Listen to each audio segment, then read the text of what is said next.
सबसे पहले आपको बताएं कि कराची के एम ए जिनाह रोड पर आग से तबाह होने वाले गुल प्लाजा से मजीद 2 लाशें निकाली गईं। साने में जाँ बहक अफराद की तादाद 17 हो गए। फायर ब्रिगेड हुक्काम और रेस्क्यू एहलकार गुल प्लाजा के अंदर दाखिल हो गए। आग से मुतासरा इमारत का एक और हिस्सा गिर चुका है। मखदूश इमारत गिरने का खदशा है और इमारत के बाहर मौजूद सानहे में लापता अफराद के लवाहिकीन गम से निढाल है। बहुत सारे लोग हैं जो रेस्क्यू एहलकारों के साथ इमारत में दाखिल होने की कोशिश कर रहे हैं ताकि अपने प्यारों को तलाश कर सकें, उन तक पहुंच सकें, उनसे मिल सकें।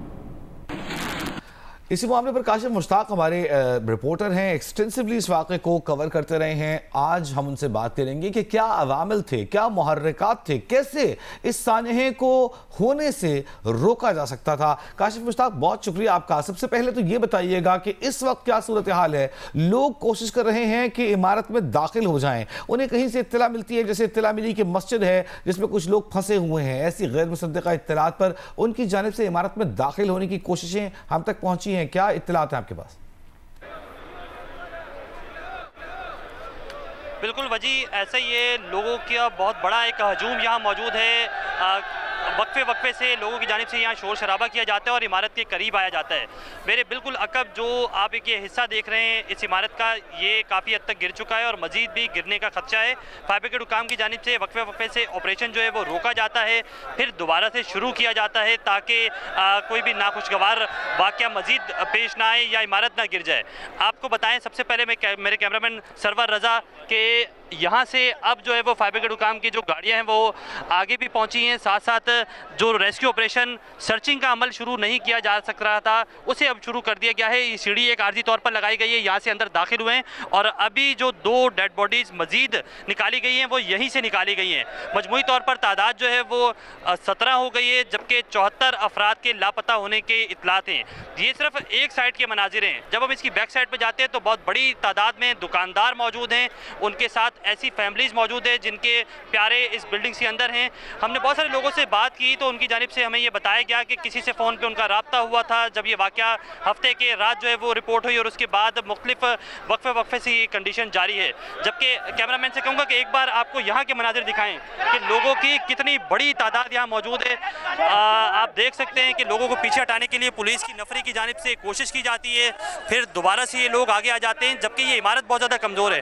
अब आपको एक मनाजिर और हम दिखाना चाहेंगे कि यहाँ से लोग अंदर दाखिल हुए और ये रंपा प्लाजा के मेन पिलर्स हैं जो मुकम्मल तौर पर यहाँ से डैमेज हो गए हैं और ये तमाम तर डैमेज होने की वजह से यहीं से लोग अंदर दाखिल हुए थे और इन्हें जो है वो दोबारा वापस बाहर निकाला गया। तो ये तमाम तर सिचुएशन है और यहाँ वक्फे से पुलिस की जानिब से, रेंजर्स की जानिब से बाकायदा ऐलानात किए जाते हैं कि लोग जो हैं वो थोड़ा सा एहतियात करें, थोड़ा सा पीछे हट जाएँ। साथ साथ अब जो है वो फायर ब्रिगेड की 10 गाड़ियाँ यहाँ अब भी काम करी। काशिफ, हमारे साथ ही हम अपने नाज़रीन को और उनके ज़रिए जो लोग हमारी आवाज़ सुन रहे हैं उनको ये पैगाम देना चाहते हैं कि इस वक्त जल्द बाजी का नुकसान हो सकता है। जो लोग अपनी जानें, जो फायर फाइटर्स हैं, अपनी जानें हथेली पर रखकर अंदर जा रहे हैं, उन पर भी दबाव न डाला जाए क्योंकि इमारत इंतहाई मखदूश हो चुकी है और जो लोग अब दाखिल हो रहे हैं फायर फाइटर्स, उनकी जानों को भी खदशा हो सकता है। उन पर दबाव न डालें, खुद भी दाखिल होने की कोशिश न करें। पुलिस और इंतज़ामिया जो वहाँ मौजूद है उनकी हिदायत पर अमल करें। काशिफ, आप ये कहिएगा कि जहाँ पर ये हादसा हुआ है तामीराती काम भी वहाँ पर जारी था। रेस्क्यू टीम्स को पहुँचने में जब ये हादसा हुआ कितने मुश्किलात का सामना करना पड़ा, क्या वजह थी ताख़ीर की? क्योंकि वहाँ पर जितने लोग थे मौजूद थे वो यही कह रहे थे कि ताख़ीर से गाड़ियाँ वहाँ पर पहुँची और जब वो पहुँचे तो उनके पास इक्विपमेंट्स भी मौजूद नहीं थे। अगर उनके पास ये सब कुछ चीज़ें भी मौजूद होती तो क्या ताख़ीर ना होती, माली और जानी नुकसान से बचा जा सकता था उस वक्त? बिल्कुल ऐसा ही है। देखें, हफ्ते की रात 10:14 पर पहली आग की इतला मिली। 10:22 की सीसीटीवी फुटेज मौजूद है जिसमें ये देखा गया कि आग के जो शोले हैं, जो धुआं है, वो इब्तदाई तौर पर इस इमारत से बाहर निकल रहा है। फायर ब्रिगेड हुकाम रेस्क्यू 1112 के एहलकार हमें ये बताते हैं कि 10:38 पर जो है वो उन्हें पहली कॉल जब मौसूल हुई तो उनकी जानिब से 2 फायर टेंडर रवाना की गई। जब 2 फायर टेंडर यहाँ पहुँची तो हमारी जब सुबह सवेरे आज फायर ऑफिसर से बात हुई तो उनकी जानिब से हमें ये बताया गया कि 1 घंटे बाद ही पानी की शॉर्टेज हो गई और जब पानी के लिए वाटर बाउजर को यहाँ तलब किया गया तो गुरु मंदिर के करीब, जो बिल्कुल मेरे उल्टे हाथ की जानिब रोड वाक़े है, वहाँ जो है वो ट्रैफिक जैम की सूरत हाल थी। ट्रैफिक की कंडीशन बहुत जैम थी, जिसकी वजह से यहाँ तक गाड़ियों को पहुँचने में मुश्किलात का सामना रहा। जैसे कि आपने कहा कि तामीराती काम, तो बिल्कुल ऐसे ही है। इस वक्त मैं जिस स्पॉट पे खड़ा हूँ यहाँ भी इसी तरह के तामीराती काम जारी है। सरवर रज़ा से कहूँगा कि आपको दिखाएं कि ये मेन एमेजना रोड है, इसके सेंटर में पूरी खुदाई की जा रही है। दोनों तरफ रोड काफ़ी ज़्यादा कंजस्टेड है, जिसकी वजह से यहाँ गाड़ियाँ पहुँचने में ताख़ीर हुई है। जब यहाँ गाड़ियाँ पहुँची तो उसके साथ साथ एक ये प्रॉब्लम भी नज़र आई कि यहाँ फायर ब्रिगेड के अमले को पहले पहुँचना चाहिए था। उससे पहले जो है वो जो रेस्क्यू के जो एम्बुलेंसेस हैं उनकी एक बहुत बड़ी तादाद थी, उन्हें पीछे हटाने के लिए काफ़ी कोशिश की गई। उसके बाद फायर ब्रिगेड गाड़ियों को आगे आने का कहा गया, लेकिन ट्रैफिक जैम के मसला यहाँ पेश आ गया, जिसकी वजह से जो है वो पूरी ये सड़क जैम पैक हो गई। ना सिर्फ अगले जानिब से जो इंतज़ामिया हैं, जो मार्केट की इंतज़ामिया है, हमारी उनसे भी बात हुई, जो मुतासरीन हैं हमारी उनसे भी बात हुई। उनकी जानिब से कहा जा रहा है कि इस गुल प्लाजा के 16 के करीब जो है वो दाखिली और खारजी रास्ते थे, जिनमें से कुछ रास्ते जो है वो मुकम्मल तौर पर बंद किए गए, चूँकि टाइम काफ़ी ज़्यादा हो गया था और मार्केट बंद होना शुरू हो गई थी। कुछ रास्ते खुले हुए थे और उन रास्तों पे भी अगर उनको कोई गाइड करता, जो लोग अंदर मौजूद थे, कि आया स्टेयर्स के ज़रिए छत पर जाया जा सकता है और छत से डायरेक्ट एक रैंप नीचे आती है इस गुल प्लाजा की। और मेरे बिल्कुल सीधे हाथ के जानिब यहाँ जो ये आप ढका हुआ हिस्सा देख रहे हैं, बिल्कुल इस हिस्से पर जो है वो रैंप है और यहाँ से रैंप सीधा 4th फ्लोर पर जाती है। तो अगर अंदर से ही सीढ़ियों का इस्तेमाल किया जाता और ऊपर जाया जाता तो इस रैंप के जरिए नीचे आया जा सकता था। जो गुज़िश्ता रोज़ 2 से 3 डेड बॉडीज़ यहाँ से निकली हैं वो इसी रैंप के बैक साइड से निकाली गई हैं। तो इसमें ये चीज़ सामने आई है कि लोग यहाँ फंसे हुए थे। अब जो 2 डेड बॉडीज़ निकाली गई हैं वो बिल्कुल मेरे उल्टे हाथ की जानिब के मनाजिर हैं, यहाँ से निकाली गई हैं। इस पूरे गुल प्लाजा के चारों तरफ खिड़कियाँ बहुत ज़्यादा मौजूद हैं, लेकिन बताया जा रहा है कि तमाम तर खिड़कियाँ ग्रिल लगा। काशिफ, जल्दी हम चाहेंगे मुख्तसरन जवाब के साथ हम उन मुहर्रिकात का अंदाजा लगा सकें कि अगर इस हादसे को रोका जा सकता था, क्योंकि बाद में तो इमदाद के ऐलानात किए जाते हैं, इंसानी इजाले की बातें की जाती हैं, पैसे देकर लोगों को चुप करवाने की कोशिश की जाती है, लेकिन ऐसे हादसात होते रहते हैं। सबसे पहले तो बताइए कि 3 करोड़ की आबादी वाले शहर में जितने फायर ऑफिस मौजूद हैं, क्या ये काफ़ी हैं इतने बड़े शहर के लिए? ख़ास तौर पर ये जो ओल्ड सिटी एरिया है, सदर का इलाका है, कारोबारी तिजारती मराकज़ हैं, यहाँ जितनी बड़ी तादाद में आबादी है, तिजारती मराकज़ हैं, इनके लिए ऐसी सूरत हाल में क्या इनफ फायर की गाड़ियाँ मौजूद है, फायर फाइटर्स मौजूद हैं, फायर स्टेशन मौजूद हैं यहाँ पर? बिल्कुल देखें, अगर हम केएमसी की और रेस्क्यू 1112 की मुश्तरका फायर टेंडर्स की बात करें तो वो 40 के करीब है, जो कि शहर के लिए नाकाफ़ी है। एक डिस्ट्रिक्ट के लिए कमोपेश 6 से 7 फायर टेंडर होनी चाहिए। और ये रिपोर्ट माजी में भी जो है वो हमने देखा है कि सामने आई थी और इसमें ये कहा गया था कि फायर टेंडर्स कम है। गुल प्लाजा से अगर हम मेन फायर स्टेशन का डिस्टेंस की बात करें तो 3.5 किलोमीटर का ये डिस्टेंस है और कमोपेश 8 से 10 मिनट के अंदर यहाँ एम्बुलेंसेज, अगर बोरा पीर का रास्ता इख्तियार किया जाता तो तमाम तर गाड़ियाँ जो थी फायर ब्रिगेड की वो यहाँ पहुँच सकती थी। उनमें थोड़ी सी ताख़ीर हुई है। अगर उसकी सर्विस बेहतर होती, उनमें पानी मौजूद होता और सबसे इम्पॉर्टेंट पॉइंट ये कि फोम का इस्तेमाल अगर पहले ही किया जाता, जैसे ही यहाँ गाड़ियाँ पहुँचती तो किसी हद तक इस नुकसान से बच सकता था। हमारी जब फायर ब्रिगेड हुकाम के आला अफसरान से बात हुई है, उनकी जानिब से बताया जा रहा है कि अंदाज़ा नहीं था कि एक दुकान में लगने वाली आग इतनी तेज़ी से फैल जाएगी। चूँकि ये आर्टिफिशियल फ्लावर्स की दुकान थी तो इसमें जब आग इनिशिएट हुई तो उसके बाद फौरी से जो है वो आग। बहुत शुक्रिया काशिफ मुश्ताक। और कराची में गुल प्लाजा का कंप्लीशन प्लान और तामीराती तफसीलात जियो न्यूज़ ने हासिल करनी है। सिंध बिल्डिंग कंट्रोल अथॉरिटी के मुताबिक गुल प्लाजा की इमारत 1980 की दहाई में तामीर की गई थी। 1998 में गुल प्लाजा की इमारत में इजाफी मंजिल तामीर की गई थी और पार्किंग में भी, बेसमेंट में भी दुकानें बन गई। सलमान सादत खान, हुआ क्या था, कैसे कैसे इजाजत मिलती गई, कौन कौन इस मिली भगत में शामिल था, सब कुछ कानूनी था? देखिए वजी, मुमकिन तौर पर इसमें एक रिश्वत सतानी के फैक्टर को तो इग्नोर नहीं किया जा सकता, लेकिन जो तफसीलात हमें मिली हैं वही तफसीलात जो है वज़ीर आला सिंध को भी हमारे ज़राए बताते हैं कि बताई गई हैं कि 1980 में ये बनी, 18 साल बाद उसमें अमेंडमेंट की गई और 23 साल बाद जो है वो फिर इसका जो है वो दोबारा कंप्लीशन लिया गया और उसमें अमेंडमेंट्स की गई। जो बेसमेंट के अंदर जहां पार्किंग होनी चाहिए थी वहां पार्किंग में दुकानें तामीर करके छत पर जो है वो पार्किंग जो है वो मुंतकिल की गई और हैरत अंगेज तौर पर इसका कंप्लीशन प्लान भी जो है वो जारी हुआ 2023 में अप्रैल में जो है वो ये 2003 के अप्रैल में ये जारी हुआ।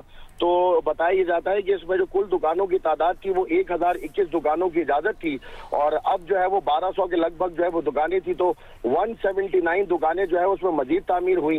जब हमने बिल्डिंग कंट्रोल अथॉरिटी के अपने जराये से पूछा कि कैसे ये सब कुछ मुमकिन हुआ, तो यकीनी तौर पर उन्होंने माजी के अफसरान के ऊपर जो है वो मलबा डालने की कोशिश की। साथ ही साथ जो है जो राहदारी थी, जो जहां पर फायर एग्जिट होने चाहिए थे, वहां पर भी जो है वो मुमकिन तौर पर जो दुकानें तामीर हुई और जिसका इजहार जो है वो फायर ब्रिगेड ने भी जो है वो आला हुकाम को जो ब्रीफिंग दी उसमें बताया गया कि जो है वो बहुत ज्यादा मुश्किलात का सामना था, क्योंकि एक्सेस नहीं था। दुकान के साथ दुकान जो है वो जुड़ी हुई थी, अगर अगली दुकानों को आग बुझाने की कोशिश की जा रही थी तो पीछे की जाने का एक्सेस नहीं था। तो यकीनी तौर पर ये जो मास्टर प्लान और सिंध बिल्डिंग कंट्रोल अथॉरिटी का जो इस वक्त ये कंप्लीशन प्लान जियो न्यूज ने हासिल किया है, इसमें तमाम तरह सूरत हाल जो है वो सामने आ रही है। अच्छा, जो 1980 में, एक मिनट सुलेमान, हम इस मसले को यहाँ थोड़ा सा हल करने की कोशिश करते हैं। 1980 में जब ये इमारत का नक्शा मंजूर हुआ तो क्या उसमें फायर एग्जिट्स मौजूद थे, इंतजाम मौजूद था, बेसमेंट में दुकानें नहीं थी? तो अगर वो ओरिजिनल बिल्डिंग प्लान पर ही अमल होता तो लोगों को निकलने में आसानी होती? वजी बिल्कुल, दुनिया का ये दस्तूर है कि जिस तरह की ये प्लाजे या रेजिडेंशियल या हाई राइजेस बनाई जाती हैं, वहां पर फायर एग्जिट देना जो है वो बहुत लाजिम होता है। चलने के लिए राहदारी छोड़ी जाती है, फायर एग्जिट प्लान्स होते हैं। वो यकीनी तौर पर जब आप ये सोचें कि एक 8000 गज की एक बिल्डिंग है जिसमें दुकानों की तादाद 1021 होनी चाहिए थी, वहाँ 1200 जो दुकानें हैं वो तामीर हुई, तो यकीनी तौर पर जब ये 179 दुकानें मजीद तामीर की गई होंगी तो जो वहाँ पर जो स्पेस होगी जो कि वहाँ पे चलने फिरने के लिए, फायर एग्जिट के लिए या दीगर चीजों के लिए होंगी, यकीनी तौर पर उसी जमीन को यूटिलाइज किया गया होगा। जमीन तो नहीं फैली, जो जमीन मौजूद थी उसी पर जो है वो तामीरात हुई। जो इब्तिदाई तौर पर इसका नक्शा था, जो कि इस वक्त जो है वो बिल्डिंग कंट्रोल अथॉरिटी भी 1980 का नक्शा जो है वो ढूंढ रही है, क्योंकि उस वक्त जो है वो ये सिटी गवर्नमेंट का इदारा होता था, बाद में जो है वो ये कराची में मुंतकिल हुआ और अब जो है वो सिंध बिल्डिंग कंट्रोल अथॉरिटी में मुंतकिल हुआ। तो जिस वक्त ये कराची बिल्डिंग कंट्रोल अथॉरिटी थी या उससे पहले सिटी गवर्नमेंट थी। तो लेकिन सुलेमान अगर हम आपको यहाँ रोके, ये पहला वाकया नहीं है। इससे पहले बोल्टन मार्केट में आग लगने का वाकया पेश आया, कोऑपरेटिव मार्केट में आग लगने का वाकया पेश आया, अर्शी मॉल में आग लगने का वाकया पेश आया। जब जब ये वाकया पेश आता है, सिंध हुकूमत की जानिब से आज फौरन इजलास किया गया, वज़ीर आला की जानिब से 1-1 करोड़ का ऐलान कर दिया गया, लेकिन हर दफा कहा जाता है कि हम बिल्डिंग सेफ्टी, बिल्डिंग मेंटेनेंस को यकीनी बनाएंगे। सिंध बिल्डिंग कंट्रोल अथॉरिटी को अदालत की जानिब से, हुकूमत की जानिब से यकीनी बनाने को भेजा जाता है कि जाएं आप जाकर चेक करें यहाँ फायर सेफ्टी एग्जिट्स मौजूद हैं या नहीं है। लेकिन ये सब कुछ फिर एक और हादसे के बाद हम इसी पर बहस कर रहे होते हैं।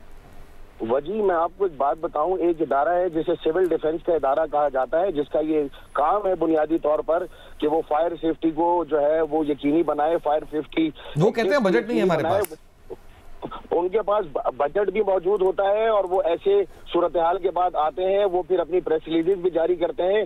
लेकिन जिन इदारों का ये काम होना चाहिए वो इदारे जो है वो कहीं दिखाई नहीं देते। इल्जाम तराशियां एक दूसरे के ऊपर मलबा डालकर गायब हो जाते हैं। 2023 में भी फायर सेफ्टी ऑडिट शहर का हुआ, 2025 में भी फायर सेफ्टी ऑडिट हुआ। ऑडिट के बाद उन बिल्डिंग्स को बताया जाता है, लेकिन फायर सेफ्टी ऑडिट के बाद भी जो है वो अमल दरामद नहीं होता। बताया यह जाता है कि 80% से ज्यादा जो बुलंद इमारतें इस वक्त शहर में है, हाई राइजेज हैं, रेजिडेंशियल हैं, कमर्शियल हैं, उनमें सिरे से ही जो है वो इसका तस्वुर मौजूद नहीं है। और जहां तस्वुर मौजूद है फायर सेफ्टी का, तो वो भी स्टैंडर्ड के मुताबिक नहीं है। और अगर खुदा न खास्ता कोई आग भड़क उठती है इस तरह की दूसरी, तो यकीनी तौर पर इससे कोई मुख्तलिफ सूरत हाल नहीं होगी, क्योंकि उस तरह के इक्विपमेंट ना बिल्डिंग में मौजूद हैं और ना जो है वो इदारों के पास इस तरह के इक्विपमेंट मौजूद हैं। नक्शे के खिलाफ एक बुनियादी सवाल यह है कि अगर नक्शे के खिलाफ वायलेशन हुई तो बिल्डिंग कंप्लीशन सर्टिफिकेट कैसे जारी किया गया? इस केस की अगर हम बात कर लेते हैं सिर्फ सुलेमान। वजी, मैं आपको कहूं कि यकीनी तौर पर आप इस शहर के अंदर एक 80 गज का मकान बनाएं, 60 गज का मकान बनाएं या हाई राइज बनाएं या प्लाजा, बगैर रिश्वत के आप सिविल बिल्डिंग कंट्रोल अथॉरिटी से कोई कंप्लीशन प्लान हासिल नहीं कर सकते। यकीनी तौर पर चूंकि ये इल्जाम है तो मुमकिन तौर पर इसमें ये जो कंप्लीशन दी गई होगी उसमें कहीं ना कहीं रिश्वत का उनसर रहा होगा और उसके बगैर ये कंप्लीशन मुमकिन ही नहीं है कि जहां पर इब्तिदाई तौर पर पार्किंग होनी चाहिए थी, पार्किंग छत पर ले गए, और जो दुकानें होनी चाहिए थी कहीं और उनको बेसमेंट में बना दिया गया, मेजनाइन पर बना दिया गया।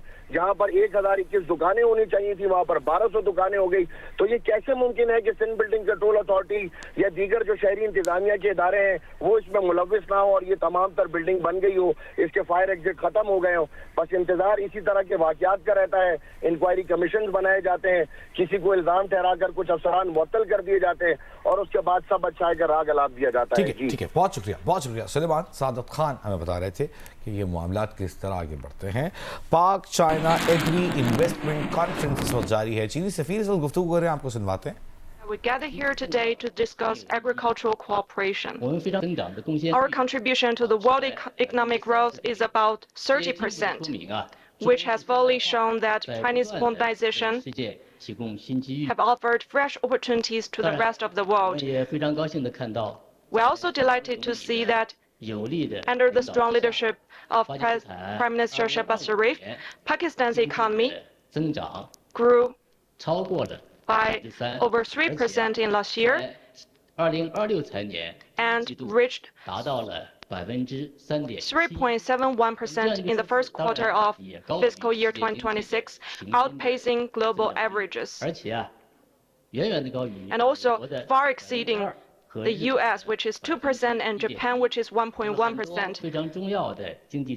Many important indicators have had improvements. For example, the inflation remained at 4%, which means that people have a better life now. The current account surplus hit $2.1 billion, the highest in 22 years. Meanwhile, Pakistan's foreign exchange reserves rose to $21.2 billion, a 4-year high. On this occasion, I would like to extend our warmest congratulations to Prime Minister Shehbaz Sharif and to our brotherly Pakistani people. I touch upon this content because our development is steered toward betterment and also provide strong support and fresh opportunities to our practical cooperation. Looking ahead to 2026, China will formulate and implement its 15th five-year plan, while Pakistan will advance the Wulan Pakistan initiative. We will accelerate the implementation of the action plan for building a China-Pakistan community with a shared future, released during Prime Minister Shehbaz Sharif's recent visit to China. Under such background, we are ready to deepen the coordination of our development plans and bilateral action plans to elevate China-Pakistan relations to new heights in our 75th anniversary year. In all, we'll advance our efforts in following aspects. First, we'll prioritize head of state diplomacy, thoroughly implementing the important consensus reached between President Xi Jinping and President Zardari and Prime Minister Shehbaz Sharif in February and September last year, accelerating the building of a closer China-Pakistan community with a shared future.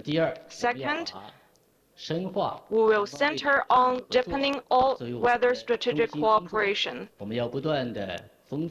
enriching its content and broadening channels, coordinating a series of anniversary events to deepen our mutual understanding. Fifth, we will enhance security cooperation and safeguards. We are ready to continue supporting Pakistan's firm fight against all forms of terrorism. In this process, we'll take agricultural cooperation as a priority because we are both agricultural nations. And we aim to stabilize bilateral agricultural trade above $1 billion and maintain Pakistan's trade surplus in agricultural products with China. Specifically, we'll use many measures. For example, we'll expand contract farming and diversify the products. Second, will expand cooperation of modern agriculture and utilize the Southern Agricultural Talents Training Program in China proposed by Prime Minister Shehbaz Sharif as a safeguard, and take China's aim to build up its strength in agriculture to align with Pakistan's direction towards a tech-driven agriculture development. We will promote agricultural cooperation and boost the crop yields, and also to boost the application of technology so as to expand new paradigm of our agricultural cooperation. In this very important year, we would like to utilize this conference as an opportunity to consolidate, deepen, and expand China-Pakistan agricultural cooperation so as to boost the overall practical cooperation and bring more tangible benefits to our two peoples and expand new highlands of our bilateral relationship. Finally, I wish this conference a complete success, and I wish Prime Minister Shehbaz Sharif and friends here good health and happiness, and wish our two countries prosperity and everlasting friendship. Thank you all. Now I would like to request the chief guest of today's program, the Honorable Prime Minister, Islamic Republic of Pakistan, Mr. Muhammad Shehbaz Sharif Saab, to kindly come up and say a few words. Ladies and gentlemen, please welcome the Honorable Prime Minister, Islamic Republic of Pakistan, Mr. Muhammad Shehbaz Sharif. Bismillah ar-Rahman ar-Rahim. Honorable Rana Tanveer Hussain, Federal Minister for Food Security and Agriculture Research, Honorable Federal Ministers, Minister of States, Ambassador of China